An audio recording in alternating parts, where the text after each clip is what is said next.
Okay, come on up, Linda. We're gonna come on up. Come on, everybody, get in real close. All right, in five. Hey, everybody, welcome to the Santita Jackson Show here on AM 950 Radio, the voice of progressive Minnesota. It's a joy to be with you today. What are we going to talk about? There's so much. I get away for a few days, and what happens? Everything. so, so we're going to talk about a few things today because we're watching the Democratic Party. Um, they're struggling. I think they're having an ideological struggle. I don't want to just call it chaos because it's a little bit deeper than that.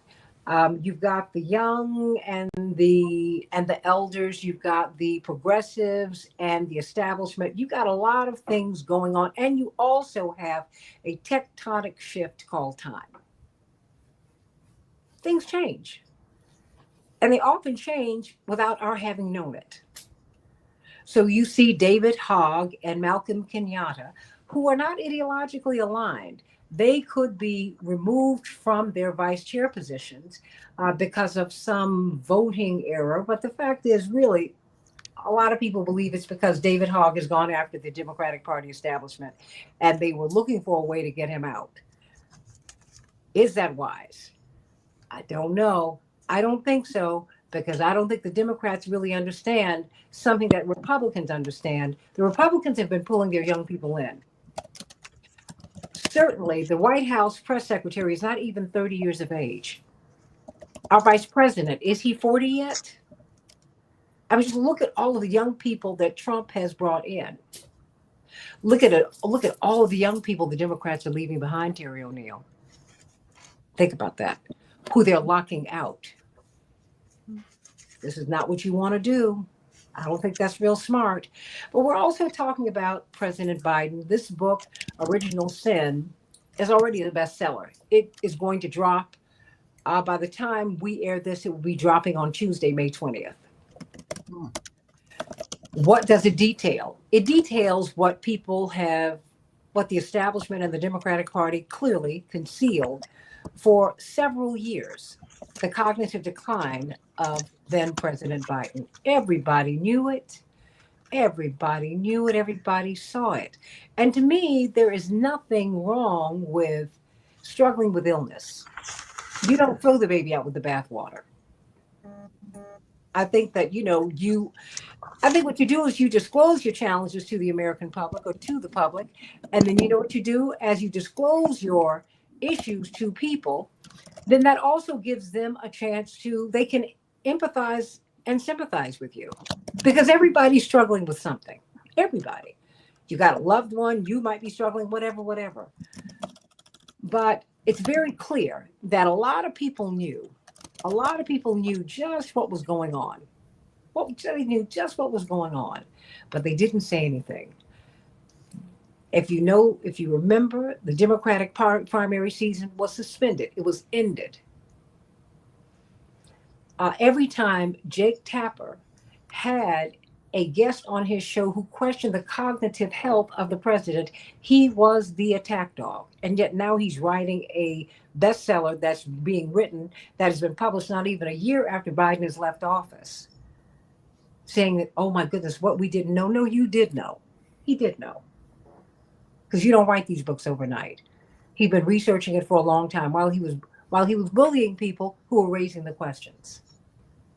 Americans deserve better. And I'm not talking about Democrats or Republicans. I'm saying the American people. Because when you're elected, you're president and vice president of everybody. We deserve to know. And I say that as I send out love and prayers to the Biden family, because it turns out that President Biden has a very aggressive form of prostate cancer, which is the number two killer of men, of American men.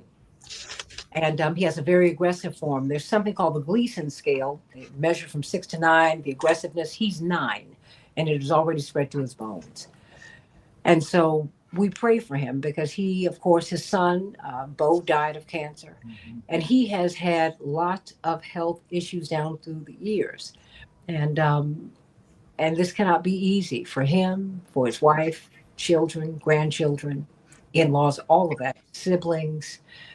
I certainly do pray for them that having been said, that conversation is what it is. As we pray for him, we also have to look at what happened here. Attorney Terry O'Neill, President Emeritus of the National Organization of Women, Attorney Linda Bernard, Police Commissioner out of Detroit, but also um, a brilliant lawyer who's won several courts before the Michigan State Supreme Court, um, Attorney Darrell Jones, former prosecutor, chair of the Transformative Justice Coalition.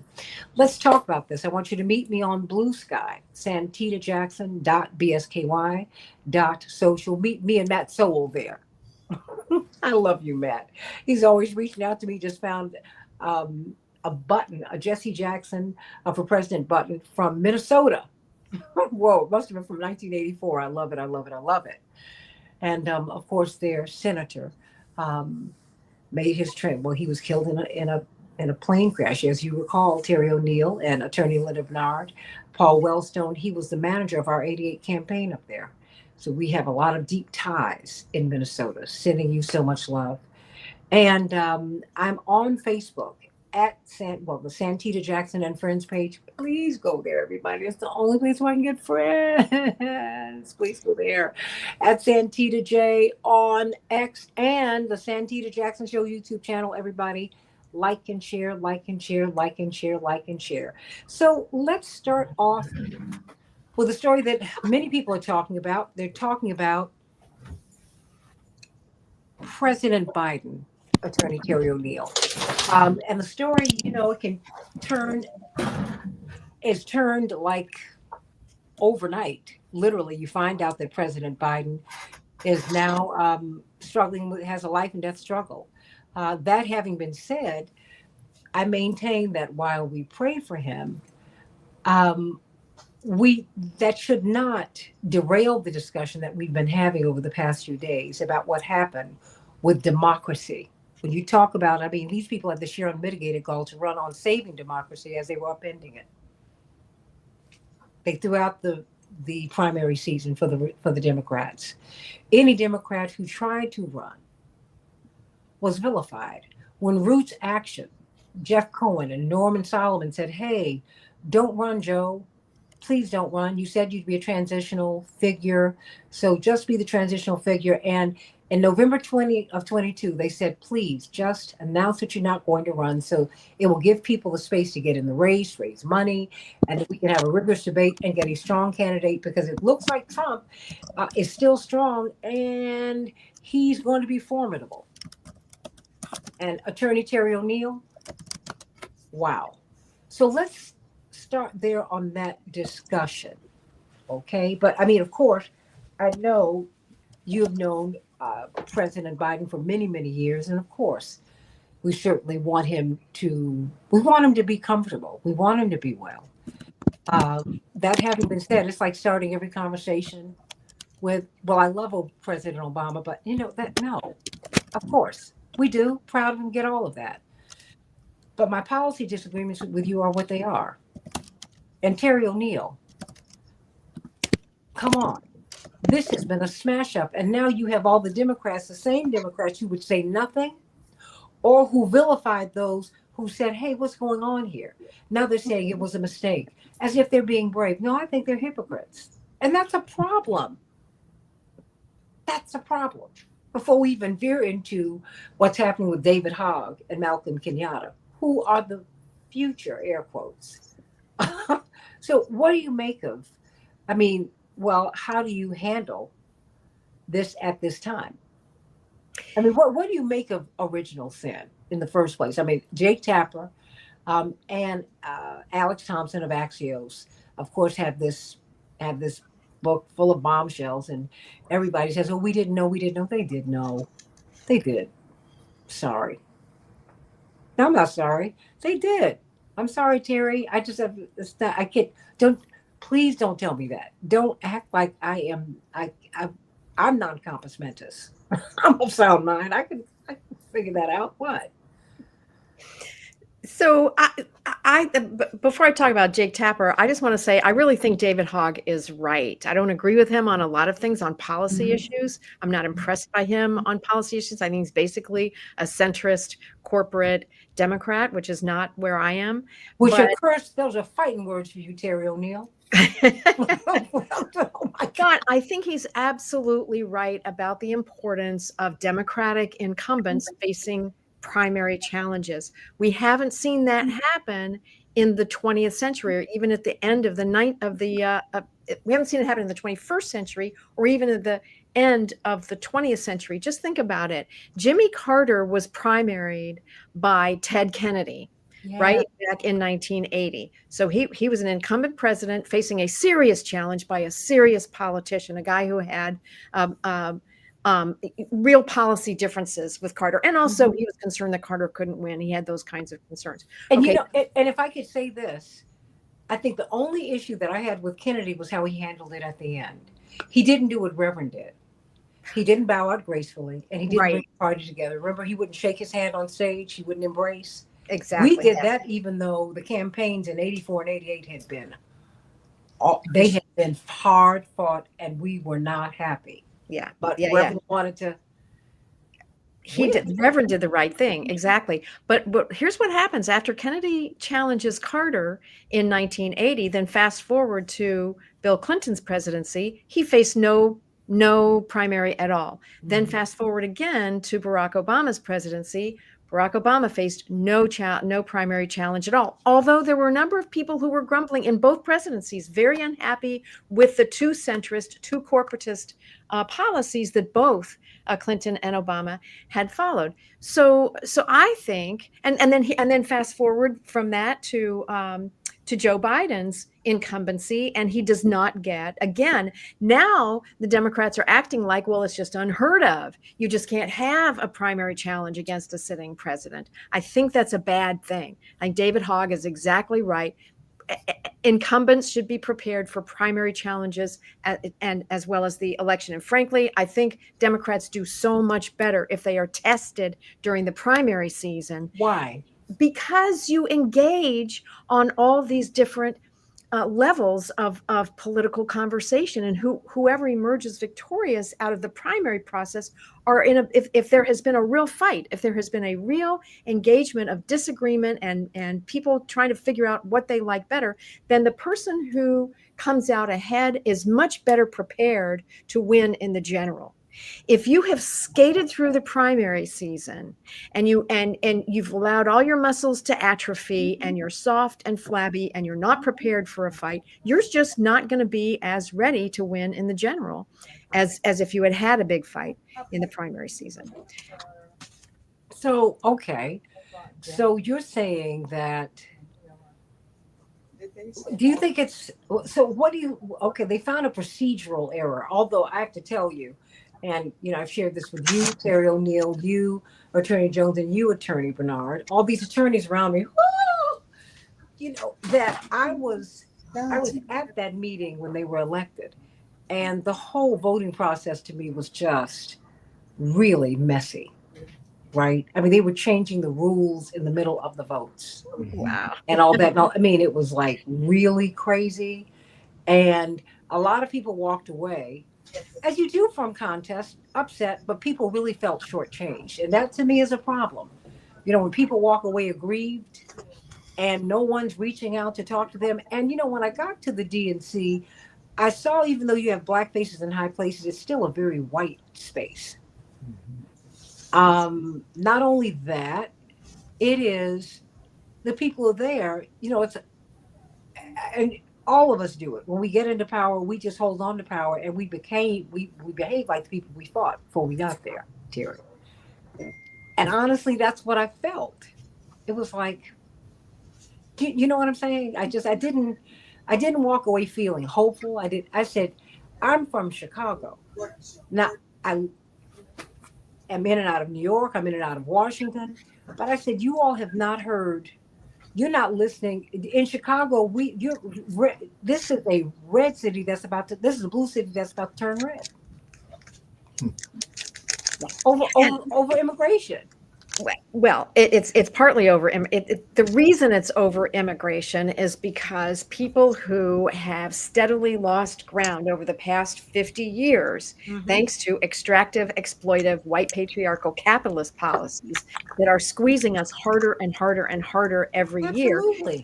40%, I think it's more than half of people in this country are not earning more than $80,000 a year. And let me tell you, there is no county in Tennessee, if you are a single parent with 2 children, where you can make it on $80,000 a year. It can't be done. And it's more than half the country. So of course people are angry. And here the billionaires are getting wealthier and wealthier and more powerful and more abusing their power without consequences. And people are angry about it. And what don't get me wrong. I'm like, but the migrants are not our issue. They're not. And I know that's about to make Linda jump out of her skin. I mean, it's just the corporations who actually brought them in. Because the corporations want to have, if they bring in workers who are extremely vulnerable because they don't have proper documentation, those workers can easily be exploited. If you can exploit a whole group of workers over here, you can tell the other workers in your thing, oh look, now you can take a lower wage and less benefits, and we can work you harder, and we can surveil you, we can make your life more miserable, anything to float money up to the top, 1% of the 1%. So that's why employers the corporate world has consistently blocked any kind of meaningful immigration policy that would have a clear path to citizenship. Why? Because citizenship makes workers less vulnerable to exploitation. And corporate America wants vulnerable employees. They don't want citizens. So that's the whole thing that's going on with immigration. Now, at the same time, you have the Murdoch propaganda machine constantly telling citizen workers that they are being invaded by non-citizen workers, and it's the non-citizen workers that are making the citizen workers' lives so miserable.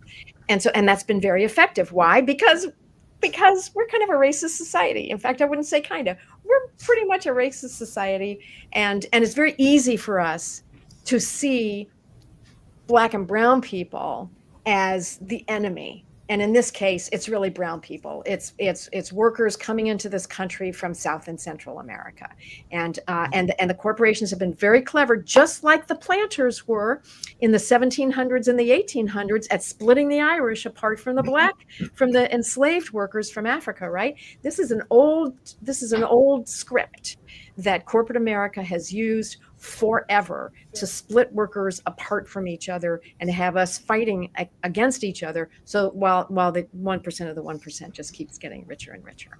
Well, the problem is that that's not what David Hogg is talking about. That's not why he wants to primary sitting Democrats. I love the idea of the primaries, but I wish he were talking about things like, we need Medicare for all.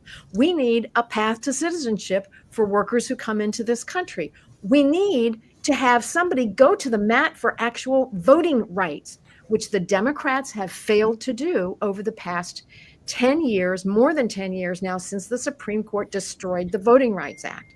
They put out these laws, these bills, but they don't fight for it to the very last breath. They won't fight for it. We need Democrats who will fight to abolish medical debt and abolish higher education debt. We need Democrats who will fight to force millionaires to pay their fair share and to eliminate billionaires altogether by taxing them out of existence. I don't see David Hogg doing that. I'm not even sure that Malcolm Kenyatta is on board with any of that stuff. But honestly, everything I've just said, wildly popular with voters. So Democrats need to bend their brains around who they want to be. Well, in 1986, I think, and we've got to examine this more closely, Mrs. Coretta King, and other Black leaders pushed back against this influx of migrants because they said that they were using them to replace Black workers. And so that's important for us to always keep in that discussion, because Black people are not paranoid, which is not what you're saying. You're not implying that. And I'm not inferring that at all. Right. No. We've got to continue to, but the irony is that the people we're pushing against are indigenous to the Americas, so they're actually indigenous Americans who speak the language of their conquerors. It's complicated, everybody, but if you untangle it, you could really make some sense of this thing. Mhm. But just very quickly before I pivot to the rest of the guests, what do you think is going to happen? What message will it send to young Democrats or disaffected people who are inclined to vote Democratic Mhm. if he and Malcolm, and particularly David Hogg, because he and Malcolm Kenyatta are coming from different places? Mhm. What message will that send, Terry? I think it sounds a very bad message. Just be aware. I don't know if you remember when Nancy Pelosi and other Democratic leaders issued a blackball notice against any vendor, mail shop, any kind of vendor working for a candidate who was primarying any Democratic incumbent at all. This was aimed at Alexandria Ocasio-Cortez, who had taken out a rising leader in the National Democratic Party. Right, she primaried her opponent in the Bronx, and she won the primary. After that, Democratic leadership announced that they would prohibit any Democrat from doing any business with vendors that did business with candidates challenging incumbent Democrats. And that didn't last more than a year, but it was in effect. And it was Nancy Pelosi's response to Alexandria Ocasio-Cortez Yeah. upsetting the this I can't remember his name, but the prior representative from the Bronx. So Mhm. so that's what young people know, is that when a young firebrand, a smart, capable, or very, very focused woman who comes in with a serious policy agenda, she gets taken down by who? By the most powerful woman in Washington, D.C. And then they see David Hogg being taken out, and they think it's the same thing. I don't think it's exactly the same thing, Mhm. but that's what they see. And yes, it's going to make it very hard for Democrats with young people. Oh boy. I love you, Paula. I'm feeling better. Thank you so much. Miss Patricia, just hold on for us. And Bernadette, you said it's an old tactic. I hear you. Robert says, I still like David Hall. He just needs more job experience. Well, this is how you get the experience, everybody, and you kind of you get in there and you make some mistakes, and but I always feel that the benefit I know that my parents had in the civil rights movement was that they were able to be guided by, and they were open to be guided, to have been guided by their elders. And that becomes a bit of an issue, I think, in this generation. They're less inclined. So much abuse has happened amongst the generations now. There's just a lot of mistrust, and it's mistrust on a fundamental level. Um, Daryl Jones, what say you? No, I think that you're 100% on point, Santita, with regards to the distrust. And what you see coming out of David Hogg, in my estimation, my opinion, is that these are Gen Zs, and this is a generation that was really pushing for a lot of change from the Biden administration, and they were focused on education, on their loans. They were focused on Gaza. They were focused on environment. They were focused on their futures, housing, and all of those things, and their jobs, and all of those things. They have seen just really not progressed under that Biden administration. And then they saw, the things that Biden did attempt to do, that it got caught up, and wasn't able to go into fruition. And so, as a result of that, they're looking at this leadership and they're asking the question, who's pushing for our issues? And when they looked at who's pushing for their issues, there's one member of Gen Z that is in Congress. And of course, that's down in Florida. And so when they look at this and they realize that they should be what 20-25% of Congress, the question becomes, why should we continue to vote for people and support people that don't have our backs, that are not voting the way we want them to vote, that are not hearing our issues? And so that's where David Hogg is coming from. He's coming from that position. Is there a lot of corporate money and stuff that may be behind him? Probably. But the position that he's coming from in dealing with that youthful position is, sometimes you have to just push back against the rock. Yeah, it's a rock, but if enough of us start pushing, perhaps the rock will move. If we can't move the rock, then let's go find some other land to take over. And so that's what I think they're experiencing right now. Will there be errors? Of course, there are going to be errors. But you know what else is going to happen? There are errors on both sides, because the question becomes, those that are in the elected positions, assuming they survive the primary, now have to figure out how to bring in these voters that he brought to the polls against them. Are you going to move your position? Are you hearing what they're saying? And I think that's what David Hogg represents. Whether or not you agree with everything that he's saying, I don't think that's the point. We don't agree with everything that any of these leaders are saying.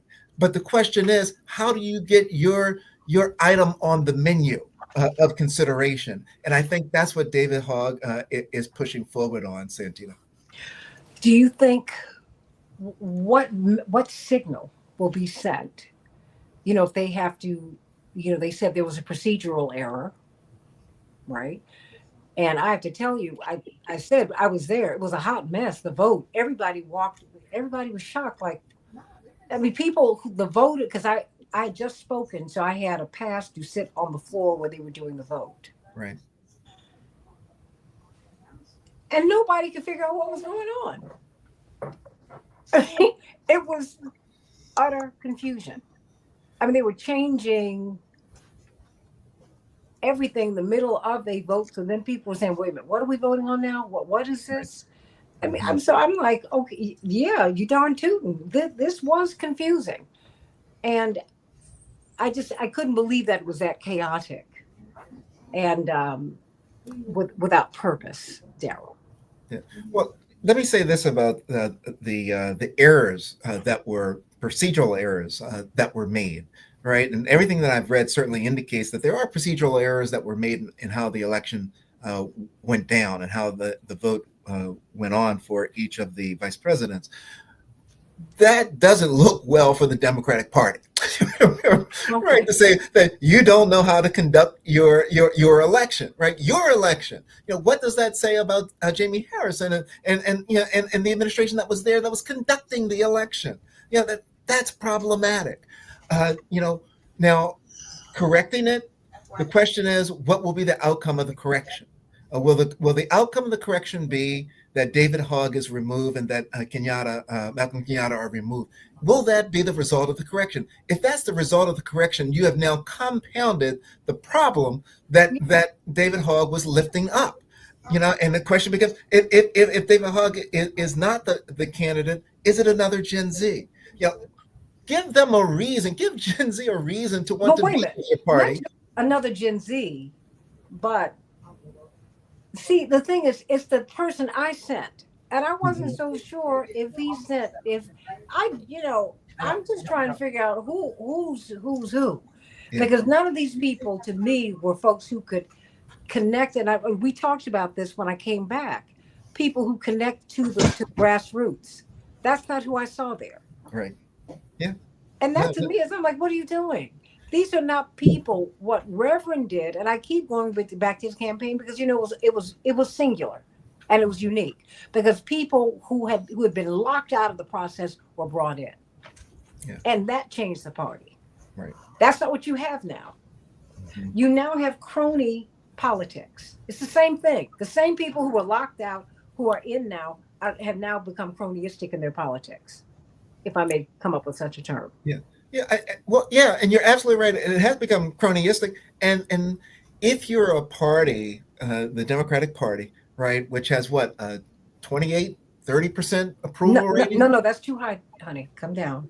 Like 26, 27. 26, 27% approval rating? And they're beneath the Republicans. Yeah. But what does this do for your future? Right? I mean, you're at an all-time low right now, and now you're going to show that all of this disorganization, this inability to hold an election within your party structure by the rules that you have laid out. It's not good. It's not good. And you know, and so I don't know who's advising who here, but you know, the old saying that they used to say was what, out of the pan and into the fire. I mean, that's precisely what this looks like. Is that, you know, they're burning themselves up in the pan and they're jumping out into the fire. And so I don't understand why they will want to now raise this era that they've created rather than just going on with what they, if they had just gone on with who they've elected, most people would have no idea there were any problems that existed whatsoever. Now, you know, they've upset. It's so clear they do not like him and they want to get him out. And you know what? That's a horrible look, Daryl. See, you're a diplomat. I'm not on this. Because this to me is, first of all, they have done so many things that have been inappropriate and wrong. Reverend ran one Puerto Rico in 1988. Ted Kennedy makes a call and has the governor turn all of his delegates over to Dukakis. We had to go to Puerto Rico to get the delegates back. So don't tell me about what these folks will do, because they do it. Right. So it's like, stop it. The 1960 campaign, the election, we're still talking about it. 100,000 votes came out of Chicago. That's magic. I mean, just stop. Yeah.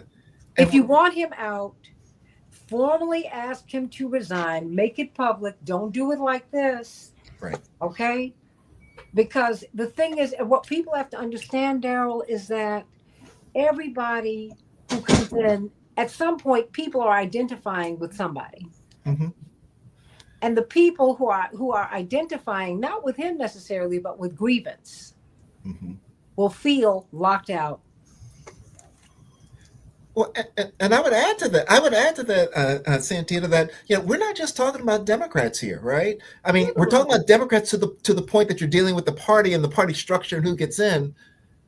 Every presidential election generally comes down to independents. The independents are watching what the Democrats are doing. If you are that messed up, why do I want to align with you? You know, if you are that messed up, and you know, and we're laying this out as it relates to David Hogg, but when you look at now, it's becoming a pattern, right? A pattern. It is a pattern. It is a pattern. Now obvious that you. Okay, and where I was going to go, I was going to say, you know, you're just coming off of pushing Biden off a ticket, pushing him off a ticket. You're coming off of pushing the primaries around. No. States that wanted to stop it. They said no primaries. Well, and moving South Carolina first, right? You're moving South Carolina first, punishing a state that wanted to go before South Carolina. It's all a bad situation, and you're not earning trust if that's what you're after. You know, if you're looking for voters, this is not the way to gain the trust, neither of those that are real, you know, hardcore Democrats, nor those that are independents or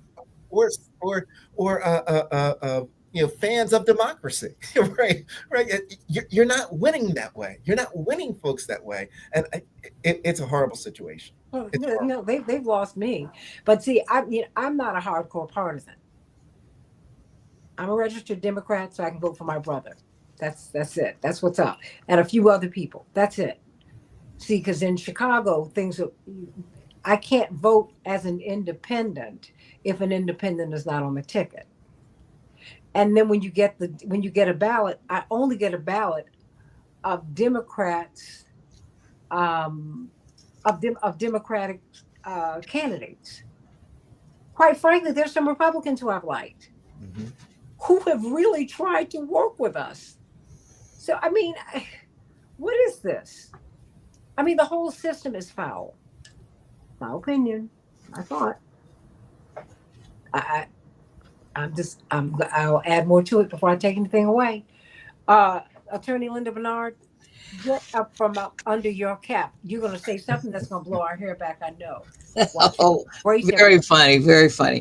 First of all, hi, everyone. I just want to make a couple of comments. First, with respect to what was said about immigration and immigrants from South and Central America, and Terry, your initiative about them having a pathway to citizenship. People who've come here illegally, should be behind the people who have already applied for citizenship and who are on the list to come in. So I don't have any sympathy for people who bum rush to the border, come through California, come in any old pass they got to get, because it's clear to me that most of them, how did they get 1,000 miles? They were helped by somebody. And it appears that in large measure, they were helped by the Chinese. Every single Chinese person. No, they were not. Let me finish. Let me finish. That came through that pass in California, had on a brand new jacket, brand new backpack. The corporations. Let me finish. That. I'm looking at not when the Secretary of State. I'm not going to stop, Santita. There were caravans of people, and they all had on Nikes. What I'm trying to say to you is that the Secretary of State Blinken. I know that about the tenant. No. But that agreement is a global agreement. They're bringing these people into the Western world to work for cheap. That was not the illegal immigration that I'm speaking about, that Biden fostered on his own country, which in some places would be considered an act of treason. I'm saying because you cannot. It's an outgrowth. What they want. This country was built on unpaid and cheap labor. That's what we do.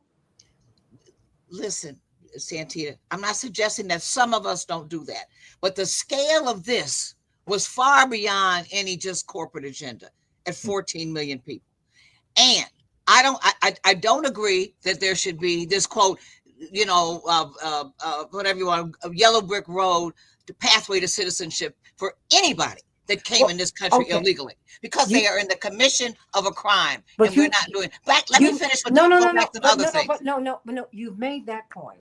But what I want to go back. I want to go back to what everybody else has said about the Democratic Party. Can we get back to that? Because you know what, I will say this to be fair, Linda, Attorney Bernard, because I have nothing but respect for me too. For your legal mind. No. Let me say that, because I know this is an issue for you, because there are two issues that come up for you consistently. It costs us billions and trillions. No. We will talk about that issue on a separate occasion, and we will also talk about the trans issue on a separate occasion. But what I need to talk about right now, because that's a debate, and I'm not saying for another time, it's a debate, and I get it. What I'm trying to do is talk about David Hogg, and I only say that because you've been very supportive of Reverend, but you've also been very active, and you come out of Coleman Young's administration. I mean, you've been very, very, very, very, very involved in politics and building coalitions. I mean, you got a lot of experience, and I'm asking you what this looks like. So if we could just David Hogg with David. Yeah. I was impressed with his interview the other night with Bill Maher.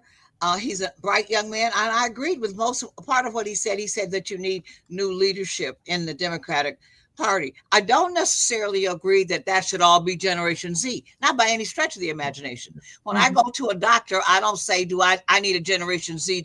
I say I need an experienced person who has healing hands. So I don't agree whether it's a youth versus seniority issue. I think it's more than that. I think we should choose our leadership based on their skills, ability, and track record and background, and or their ideas, if as you said earlier, if they're progressive. I like him. I do think that he's going to have a real problem, because you can't take on the establishment the way, and my view, that he has, and he doesn't have any real backup, because most of Generation Z likes Trump. That's the first part, from my perspective. That's true. And so I don't think this is something that you can beat a drum and rally the troops concerning. I think it's very unfortunate that and I didn't know until you mentioned it, that President Biden has prostate cancer. I did not know that. Yeah. I hope he does well. But more importantly than all of that, although it is the fact that who was running, what they keep asking on television, who was really running the government? Who was making the decisions? Who had access to the pen, the presidential pen, the writes 10 things at once? I mean, that's the real question here. Because what do you think? What do you make of that? Because that's part of what we were talking about. Because the announcement that the former president has this life-threatening disease and a diagnosis and prognosis that is very challenging. Um, I can see the corporate media bending the conversation. So we're not going to talk about who the all the people who knew about his cognitive challenges but said nothing, Linda.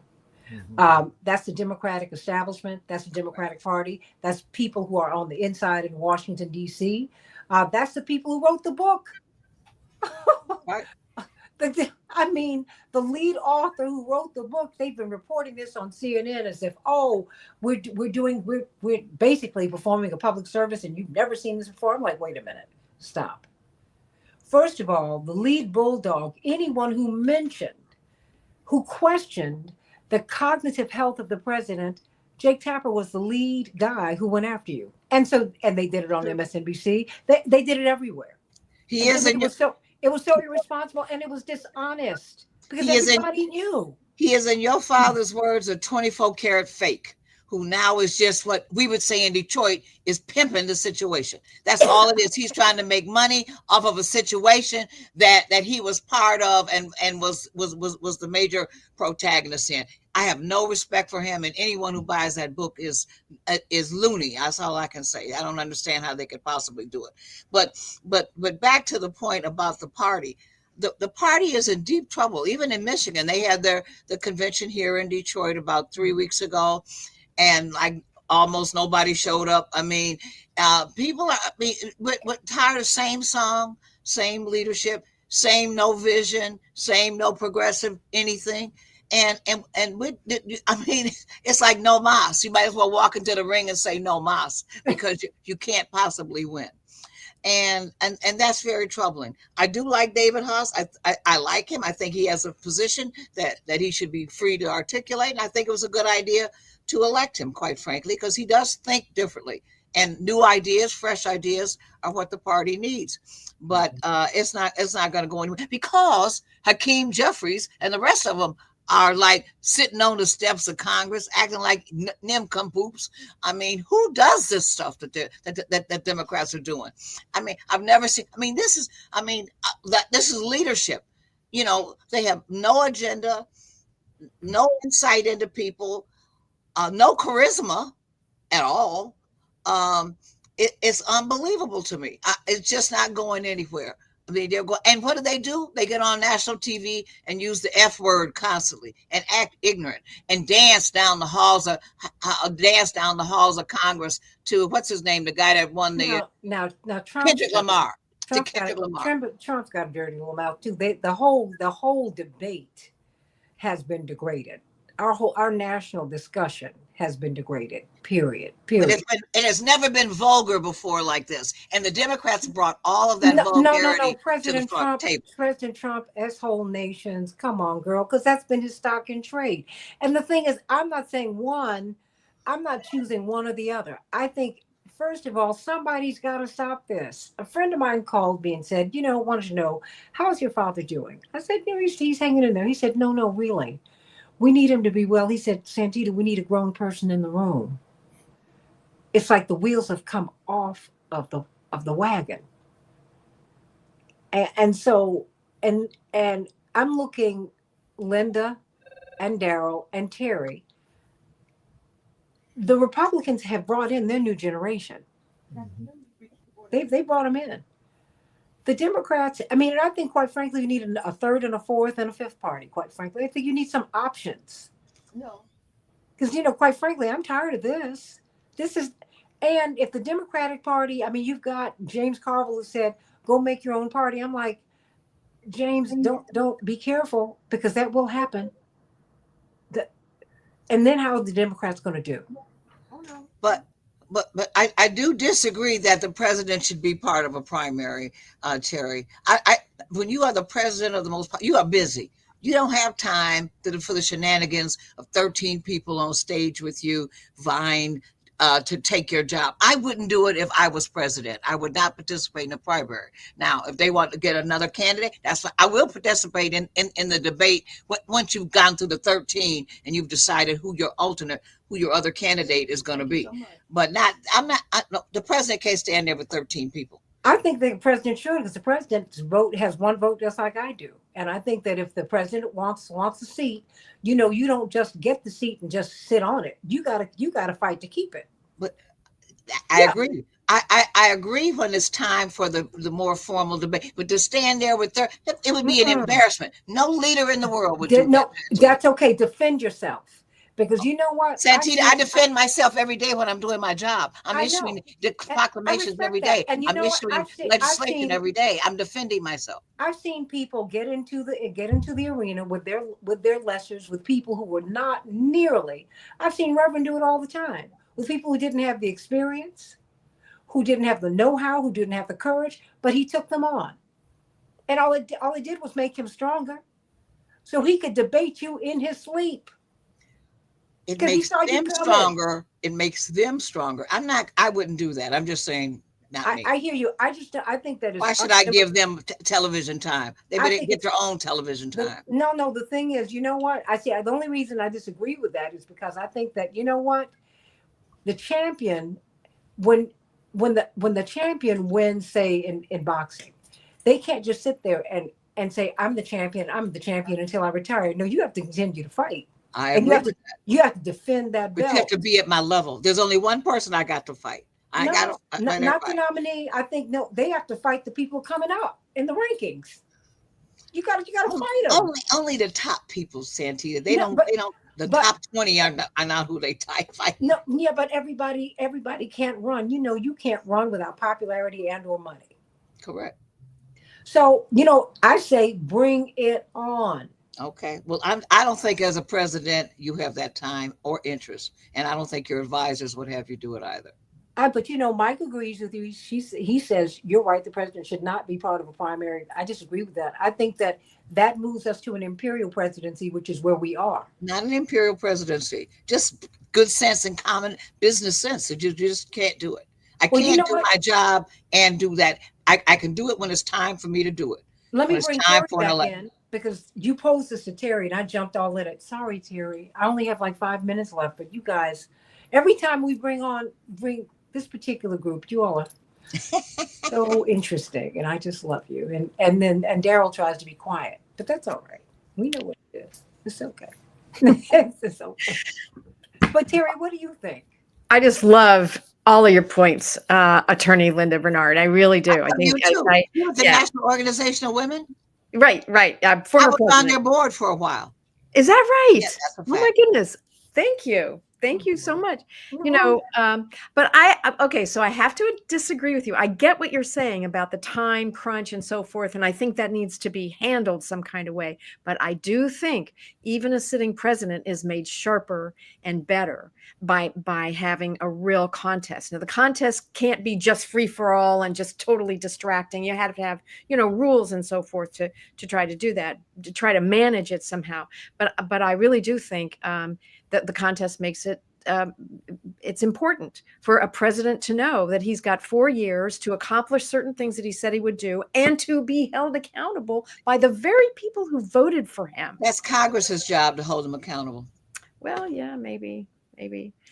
I mean that too, but and maybe the reason I'm thinking this way is precisely because Congress has been deliberately frozen by white patriarchal capitalist forces for approximately 35 years. Absolutely. It's not new. They can't. They're totally corrupt. Congress is not able to do anything really Totally that's corrupt. meaningful.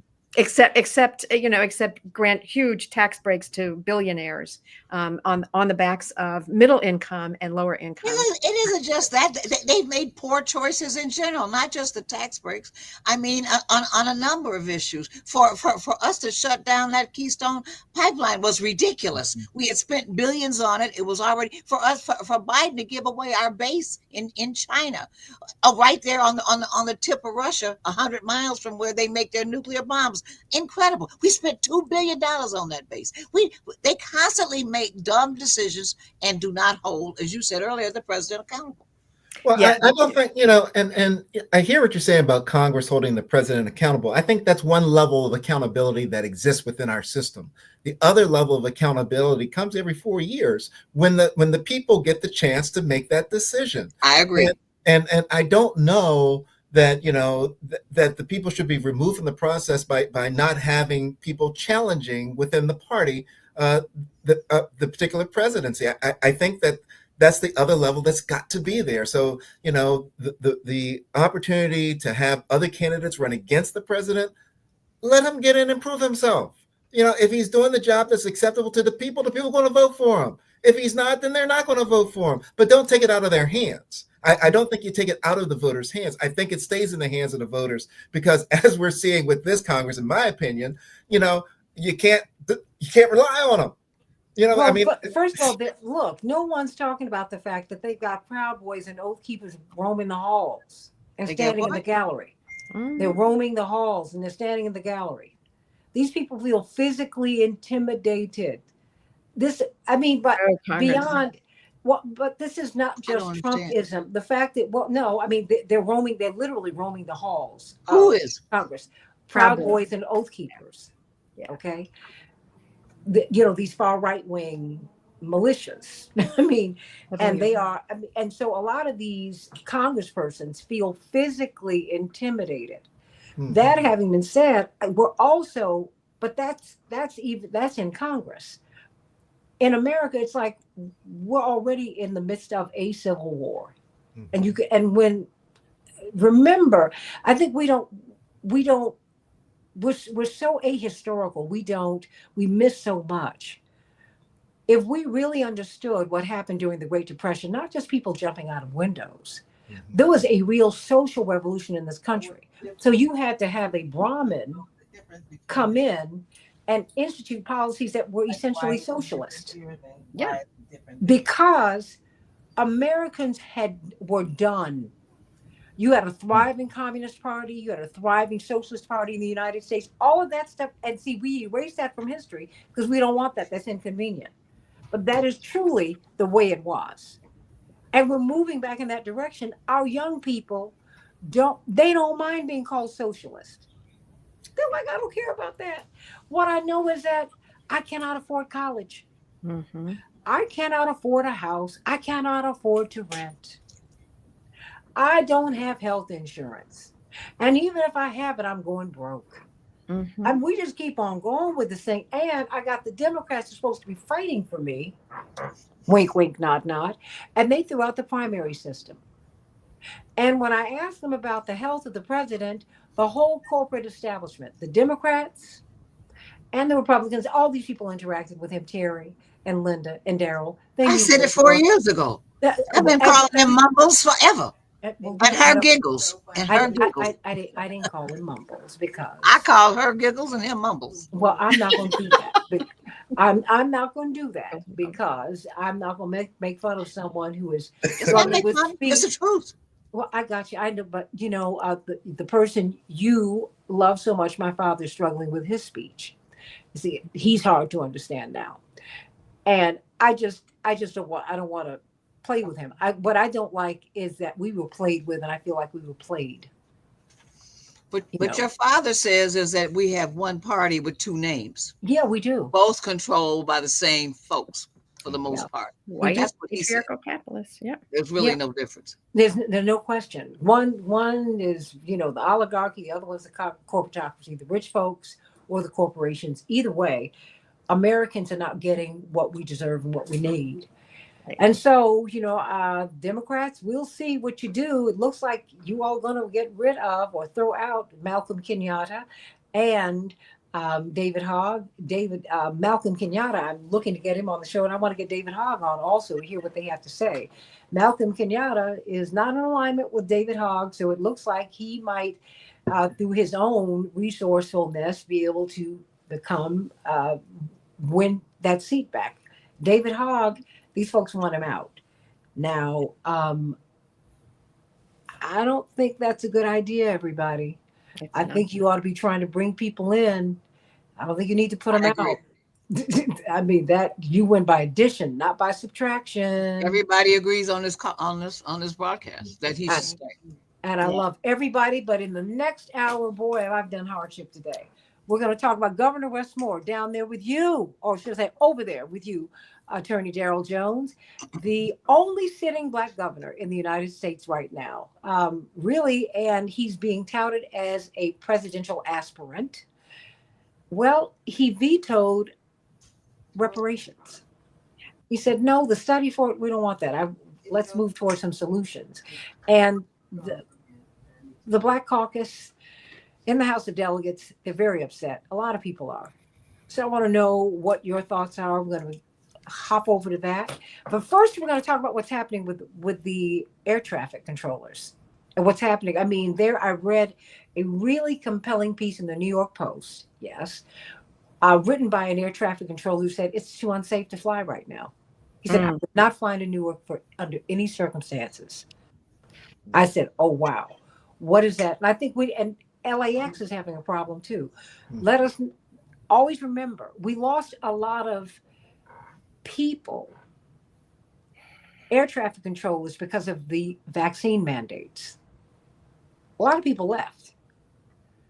And then we never really recovered, Darrell and Terry and Linda, from 1981, Right, when a whole class of them were put out of work by President Reagan. Well, they'd be 80 years old now. So yeah, no, but I'm saying you had to like double up, triple up to try and get people. It takes years to put people in that space. I don't want a newbie trying to direct planes for me, not while I'm up in the sky. I agree. No, I don't want that. So let's talk about that first, because Reverend Dr. Todd Urey is a former air traffic controller. So he can tell us about what's happening. But then we're going to talk about reparations with Dr. Raymond Winbush from Morgan State University and Reverend Dr. Todd Urey.